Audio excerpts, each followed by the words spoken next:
Goes as expected this time next week. 12 to 15-year-olds in Virginia could be getting their coronavirus vaccines. Pfizer is expected to get approval in the coming days, and now Virginia's vaccine coordinator tells us what parents need to know, where they will go to get their shots, and how to handle their second dose once school is out. Our Cameron Thompson is live with the answers. Yeah, and Candace, as mentioned, as expected for next week with the vaccine, and officials trying to get the vaccines to more places for people to get the shot, including pediatric offices and potentially in school.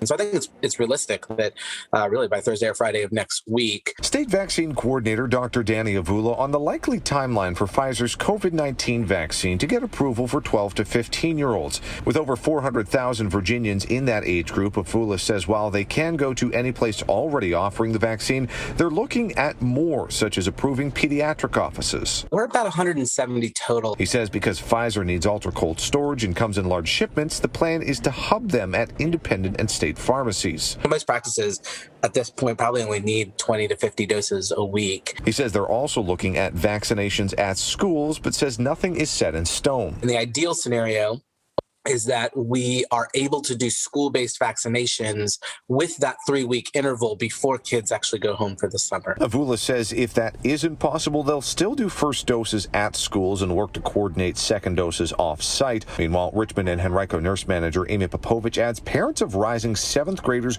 should be aware of new vaccine requirements for school this fall and the need to have at least 2 weeks between those and the second Pfizer shot. We'd recommend getting your 12-year-old vaccinated with the COVID vaccine Pfizer once it's approved as soon as possible. Avula says they've ordered 150,000 extra doses of the Pfizer vaccine in anticipation of this expansion, and he is encouraging parents to get their kids vaccinated. And Avila says for that reason, due to the fact that while kids may not develop as severe symptoms, it helps in that push towards herd immunity, and they won't be potentially asymptomatic spreaders.